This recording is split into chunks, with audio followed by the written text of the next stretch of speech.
सफला एकादशी की कथा सुनने मात्र से मिलेगी सफलता ही सफलता। मित्रों, सादर जय श्री कृष्ण। हमारे YouTube चैनल में आप सभी का बहुत बहुत स्वागत है। मैं हूं आपके साथ आचार्य धर्मेंद्र शास्त्री। आज आपको हम बताने जा रहे हैं सफला एकादशी का क्या महत्व है, सफला एकादशी कब मनाई जाएगी और सफला एकादशी की कथा सुनने से क्या क्या फल की प्राप्ति होती है, और सफला एकादशी की कथा के बारे में हम विस्तार पूर्वक आपको बताएंगे। हमारे इस वीडियो को आप अंत तक अवश्य देखिएगा और अधिक से अधिक लोगों को शेयर भी करिएगा। सफला एकादशी पौष मास के कृष्ण पक्ष की एकादशी के दिन किया जाता है। इस बार सफला एकादशी 1 जनवरी 2019 को है। कुछ पंचांगों में 2 जनवरी भी बताई गई है। क्योंकि 1 जनवरी के दिन दशमी युक्त एकादशी होने से जो वैष्णव जन है वो 2 जनवरी को ही एकादशी मनाएंगे, क्योंकि वैष्णव जन द्वादशी युक्त एकादशी को करते हैं। क्योंकि स्मार्त जो भगवान शिव की आराधना करने वाले शैव जिन्हें कहा जाता है वो दशमी युक्त एकादशी मानते हैं, और जो कृष्ण और राम अर्थात वैष्णव जन है वो द्वादशी युक्त एकादशी का व्रत करते हैं। इस व्रत को करने वाले व्यक्ति को व्रत के दिन प्रातः स्नान करके भगवान का पूजन अर्चन करके संकल्प करना चाहिए, और संकल्प में यह कहना चाहिए कि मैं सफला एकादशी का व्रत करूंगा, और सफला एकादशी के व्रत करने से भगवान नारायण को प्रसन्नता मिलती है, और इस दिन अच्छी प्रकार से भगवान का पूजन अर्चन करना चाहिए। भगवान नारायण की पूजा का विशेष महत्व है तथा मंदिरों में दान करना चाहिए, ब्राह्मणों को दान करना चाहिए, गरीबों और जरूरतमंदों को भी दान करना चाहिए, और रात्रि के समय जागरण करना चाहिए, पूरे दिन व्रत करना चाहिए। और जो लोग पूरे दिन और रात व्रत नहीं कर सकते हैं वो जो है फलाहार आदि वस्तु ग्रहण करके भी व्रत कर सकते हैं, या फिर एक समय भोजन करके भी व्रत कर सकते हैं। लेकिन एकादशी के दिन किसी भी स्थिति में चावल नहीं खाना चाहिए। चावल खाना इस दिन वर्जित माना गया है। सफला एकादशी के विषय में शास्त्रों में बताया गया है कि सफला एकादशी का जो कोई भी व्रत करता है या सफला एकादशी के दिन दान पुण्य करता है उसको प्रत्येक कार्यों में सफलता प्राप्त होती है। और सफला एकादशी मात्र ऐसा व्रत है जिसको करने से निश्चय ही सफलता की प्राप्ति होती है। सफला एकादशी के विषय में कहा गया है कि यह एकादशी व्यक्ति को सहस्त्र वर्ष तपस्या करने से जिस पुण्य की प्राप्ति होती है, अर्थात 1000 साल तक यदि आप तप करेंगे उससे जो पुण्य प्राप्त होगा वह पुण्य मात्र सफला एकादशी की रात्रि में जागरण करने से आपको प्राप्त हो जाएगा। और एकादशी का व्रत करने से कई पीढ़ियों के पाप दूर हो जाते हैं। सफला एकादशी का व्रत व्यक्ति के हृदय को शुद्ध करता है, और जब यह व्रत श्रद्धा और भक्ति के साथ किया जाता है तो इससे धर्म, अर्थ, काम और मोक्ष की प्राप्ति होती है। जैसे चतुर्विध पुरुषार्थ की सिद्धि होती है। धर्म तो मिलता ही मिलता है, इसके साथ साथ अर्थ भी आपको प्राप्त होता है, अर्थात धन की प्राप्ति होना, और उसके बाद काम अर्थात सभी प्रकार के सुख भोग भी आपको मिलते हैं, और उसके बाद अंत समय में मोक्ष की प्राप्ति भी होती है। सफला एकादशी के व्रत में भगवान श्री हरि नारायण का पूजन किया जाता है। जिस व्यक्ति को सफला एकादशी का व्रत करना हो वह इस व्रत का संकल्प करके इस व्रत का आरंभ नियम दशमी तिथि से प्रारंभ करे। व्रत के दिन सामान्य नियमों का पालन करना चाहिए। दशमी तिथि इस बार जो है 31 दिसंबर 2018 को दशमी तिथि रहेगी। उस दिन से ही व्रत का प्रारंभ करना चाहिए, और व्रत के दिन सात्विक रहना चाहिए, अर्थात पूरी तरह जो है किसी भी प्रकार से कोई तामसिक प्रवृत्ति हमारे आहार, व्यवहार या आचरण विचार में बिल्कुल नहीं होना चाहिए। सात्विक विचार होना चाहिए, सात्विक फलाहार होना चाहिए, सात्विक दिनचर्या हमारी होनी चाहिए। दशमी तिथि की रात्रि में भी एक बार ही भोजन करना चाहिए। एकादशी के दिन जो उपवास करता है उसे जल्दी उठना चाहिए। सूर्योदय से पूर्व उठ करके स्नान आदि कार्यों से निवृत्त होने के बाद संकल्प भगवान श्री हरि के सामने करना चाहिए। संकल्प लेने के बाद धूप, दीप, फल आदि से भगवान श्री हरि का पूजन किया जाता है। पंचामृत से उनको स्नान कराया जाता है।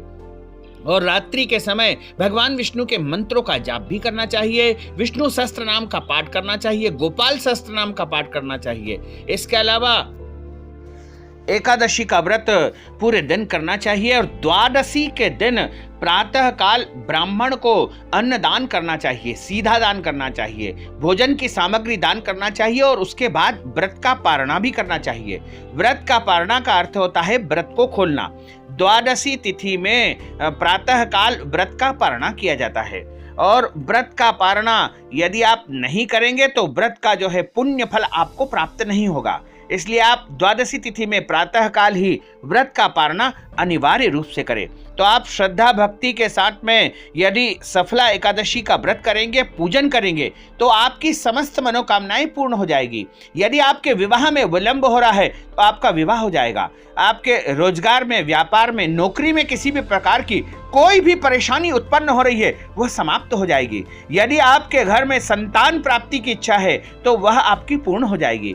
यदि आपके घर में किसी भी प्रकार की कोई बीमारी है, कलह है, क्लेश है या कोई भी समस्या है, गरीबी है, तो वह दूर हो जाएगी। यदि आपकी आकांक्षा है कि नया घर आपको प्राप्त हो जाए तो वह आपको मिल जाएगा। यदि आप चाहते हैं कि नया वाहन आपको प्राप्त हो जाए तो वह भी मिल जाएगा। यदि विद्यार्थी चाहते हैं कि उनको प्रत्येक कार्यों में सफलता मिले तो वह भी उनको अवश्य ही मिल जाएगी। अर्थात सफला एकादशी का व्रत करने मात्र से, सफला एकादशी की कथा सुनने मात्र से ही सारी सफलताएं आप अर्जित कर लेंगे और जीवन में उत्तरोत्तर प्रगति और उन्नति लगातार करते जाएंगे। तो आप ध्यान पूर्वक मन लगा करके इस व्रत को करें और व्रत नहीं कर सकते हैं तो केवल कथा जरूर सुने। कथा इस प्रकार है, हम आपको पूरी कथा सुनाने जा रहे हैं, आप ध्यान पूर्वक मन लगा करके इस कथा को सुनिएगा। बोलिए गोपाल कृष्ण भगवान की जय, श्री वृंदावन बिहारी लाल की जय। सच्चिदानंद रूपाय विश्वोत्पत्त्यादि हेतवे तापत्रय विनाशाय श्री कृष्णाय वयं नमः।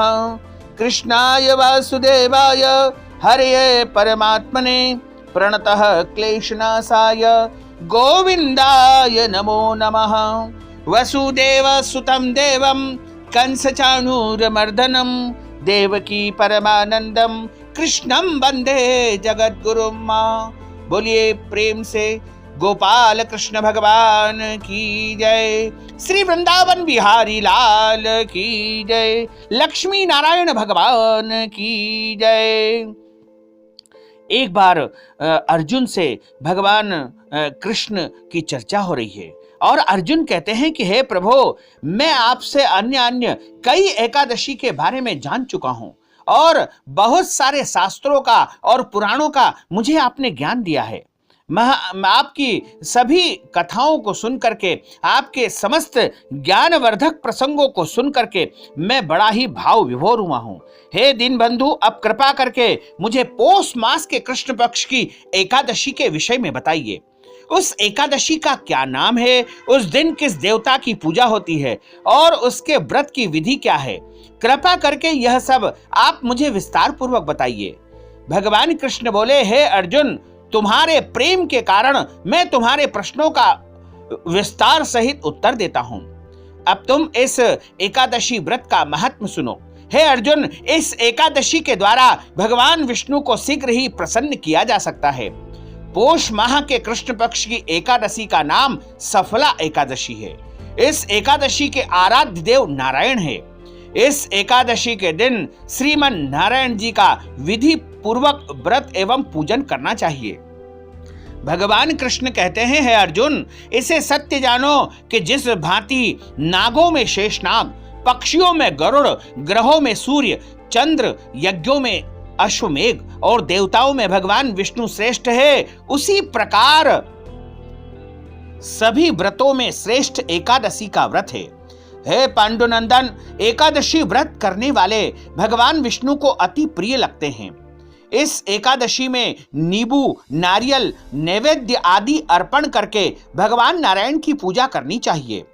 मनुष्य को 5 सहस्त्र वर्ष तपस्या करने से जिस पुण्य का फल मिलता है, वह पुण्य भक्ति पूर्वक रात्रि जागरण सहित सफला एकादशी व्रत करने मात्र से मिल जाता है। हे अर्जुन, अब तुम सफला एकादशी की कथा को ध्यानपूर्वक सुनो। बहुत समय पूर्व चंपावती नगरी में महिष्मान नामक एक राजा राज्य करता था। उसके 4 पुत्र थे। उन पुत्रों में सबसे बड़ा लुम्पक नामक उसका पुत्र महापापी और दुष्ट था। वह हमेशा पर स्त्री गमन में तथा वैश्यों के यहाँ जाकर के अपने पिता का धन खर्च किया करता था। देवता, ब्राह्मण, वैष्णव आदि सुपात्रों की निंदा करना उसका नित्य प्रति काम था। प्रजाजन भी उसके कुकर्मों से बहुत दुखी थी, किंतु राजा का पुत्र होने के कारण सब चुपचाप उसके अत्याचार को सहन करने को विवश थे और किसी का भी इतना साहस नहीं था कि राजा से जाकर के उसकी शिकायत करे। किंतु बुराई अधिक समय तक पर्दे में नहीं रहती है। एक दिन राजा महिष्मान को उसके कुकर्मों का पता चल ही गया। तब राजा अत्यधिक क्रोधित हुए और उसने अपने राज्य से उसको निकाल दिया। पिता द्वारा त्यागते ही लुम्पक सबके द्वारा त्याग दिया गया। तब वह सोचने लगा कि अब मैं क्या करूं, कहां जाऊं। अंत में उसने रात्रि को पिता की नगरी में चोरी करने की ठानी। वह दिन में राज्य से बाहर रहने लगा और रात को अपने ही पिता की नगरी में जाकर के चोरी तथा अन्य बुरे कर्म करने लगा। रात्रि में वह जाकर के नगर के निवासियों को मारता, पीटता, उन्हें कष्ट देता और जंगल में वह निर्दोष पशु पक्षियों को मार करके उनका भक्षण किया करता था। किसी किसी रात जब वह नगर में चोरी चकारी आदि काम करते पकड़ा जाता तो राजा के डर के मारे पहरेदार उसे छोड़ देते। कहते हैं कि कभी कभी अनजाने में भी प्राणी ईश्वर की कृपा का पात्र बन जाता है। ऐसा ही कुछ लुम्पक के साथ हुआ। जिस वन में वह रहता था वह भगवान विष्णु को अत्यधिक प्रिय था। उस वन में एक बहुत पुराना पीपल का वृक्ष था तथा उस वन को सब लोग देवताओं का क्रीड़ा स्थल मानते थे। ऐसे पीपल वन में उसी पीपल वृक्ष के नीचे महापापी लुम्पक रहता था। कुछ दिनों के बाद पोष माह के कृष्ण पक्ष की 10वीं के दिन लुम्पक वस्त्रहीन होने के कारण बहुत शीत अर्थात ठंड पड़ने के कारण मूर्छित हो गया और शीत के कारण उसका सारा शरीर अकड़ गया। वह सो भी नहीं सका। उस दिन वह रात्रि बड़ी कठिनता से बीती, परंतु सूर्य नारायण के उदय होने पर भी उसकी मूर्छा न आई। वह जो का त्यों ही वहां पर पड़ा रहा। सफला एकादशी के मध्याह्न तक वह दुराचारी मूर्छित ही पड़ा रहा। तब सूर्य के तपने से उसे कुछ गर्मी मिली। तब मध्याह्न में कहीं उसे होश आया और अपने स्थान से उठ करके गिरते पड़ते वन में भोजन की खोज में वह चल पड़ा। उस दिन वह इतना कमजोर था कि जीवों को मारने में असमर्थ था। इसलिए जमीन पर गिरे हुए फलों को लेकर के पीपल के वृक्ष के नीचे गया। तब तक सूर्य भगवान अस्ताचल को प्रस्थान कर चुके थे और सूर्यास्त का समय हो चुका था। भूखे होने के बाद भी वह उन फलों को न खा सका, क्योंकि कहां तो वह नित्य जीवों को मार करके उनका मांस खाता था और कहां फल। उसे फल खाना बिल्कुल भी रुचिकर नहीं लग रहा था। अतः उसने उन फलों को पीपल की जड़ के पास ही रख दिया और दुखी होकर के बोला कि हे भगवान, यह फल आपको ही मैं अर्पण करता हूं। इन फलों से आप ही तृप्त हो जाओ। ऐसा कहकर वह रोने लगा और रात्रि को उसे नींद न आई। वह सारी रात रोता रहा। इस प्रकार उस पापी से अनजाने में ही एकादशी का व्रत हो गया। उस महापापी के इस व्रत तथा रात्रि जागरण से भगवान अत्यंत प्रसन्न हुए और उसके सारे पाप नष्ट हो गए। प्रातः काल होते ही उसके लिए एक दिव्य रथ अनेक सुंदर वस्तुओं से सजा हुआ वहां पर आया और उसके सामने आकर के खड़ा हुआ। उसी समय आकाशवाणी हुई, हे राजपुत्र, भगवान नारायण के प्रभाव से तेरे सारे पाप नष्ट हो गए हैं। अब तू अपने पिता के पास जाकर के राज्य को प्राप्त कर। लुम्पक ने ऐसी आकाशवाणी सुनी तो वह अत्यंत प्रसन्न हुआ और बोला, हे भगवान, आपकी जय हो। ऐसा कहता हुआ सुंदर वस्त्रों को धारण करने लगा और अपने पिता के पास गया। उसने अपने पिता को संपूर्ण कथा सुनाई तो पिता ने उसको अपना राज्य सौंप करके वन का रास्ता अपना लिया और वह वन में तपस्या करने के लिए निकल गए। अब लुम्पक शास्त्र के अनुसार राज्य करने लगा। उसकी स्त्री पुत्र आदि भी नारायण के परम भक्त हो गए और वृद्धावस्था आने पर वह अपने पुत्र को राजगद्दी देकर के भगवान के भजन में तल्लीन हो गया और वन में चला गया और अंत में परम पद को प्राप्त हुआ।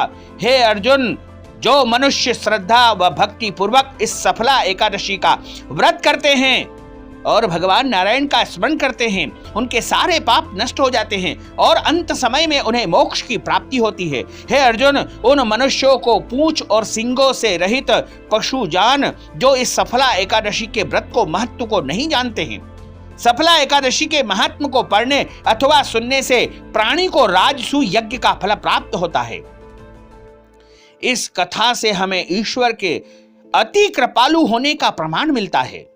यदि कोई प्राणी अनजाने में भी ईश्वर का स्मरण कर ले तो उसे पूरा फल मिलता है। यदि प्राणी सच्चे हृदय से अपने अपराधों की क्षमा मांगे तो ईश्वर उसके बड़े से बड़े अपराध को भी क्षमा कर देते हैं। लुम्पक जैसा महापापी भी भगवान नारायण की कृपा से वैकुंठ का अधिकारी बन गया और सभी सुखों को भोग करके अंत समय में मोक्ष पद को प्राप्त हो गया। तब भगवान की इस कृपा को केवल जो है एकादशी व्रत के माध्यम से ही प्राप्त किया जा सकता है, क्योंकि एकादशी का जो व्रत है वह सभी व्रतों में श्रेष्ठ बताया गया है। बोलिए गोपाल कृष्ण भगवान की जय, श्री वृंदावन बिहारी लाल की जय, लक्ष्मी नारायण भगवान की जय। अच्युतम केशवम राम नारायणम कृष्ण दामोदरम वासुदेवम हरे, श्रीधरम माधवम गोपिका वल्लभम, श्री जानकी नायकम श्री रामचंद्रम भजे, जानकी मनोहरम सर्वलोक नायकम, श्री शंकरादि सेवितम पुण्य नाम कीर्तनम, श्री राम राम राम राम राम नाम तायकम, रामा कृष्णा वासुदेवा भक्ति मुक्तिदायकम, रामा कृष्णा वासुदेवा भक्ति मुक्तिदायकम, रामा कृष्णा वासुदेवा भक्ति मुक्तिदायकम। बोलिए गोपाल कृष्ण भगवान की जय, श्री वृंदावन बिहारी लाल की जय, लक्ष्मी नारायण भगवान की जय, गिरिराज धरण की जय, श्री वल्लभाधीश की जय, श्री गुसाई जी महाराज की जय, श्री यमुने महारानी की जय। मित्रों, आप सभी से हमारा विनम्र अनुरोध है कि इस दिव्य और ज्ञानवर्धक कथा को अधिक से अधिक लोगों को शेयर अवश्य करिएगा और लाइक भी करिएगा। कमेंट बॉक्स में भगवान का नाम अवश्य लिख दीजिएगा, जिससे प्रभु की कृपा आपके ऊपर और आपके पूरे परिवार के ऊपर बनी रहेगी और आपके जीवन में किसी भी प्रकार की कोई भी कमी नहीं आएगी, कोई भी कष्ट नहीं आएगा। आप सुखी रहेंगे, संपन्न रहेंगे। यही कामना हमारी प्रभु से आप सभी के लिए है। आपको और आपके पूरे परिवार को सादर जय श्री कृष्ण, सादर धन्यवाद।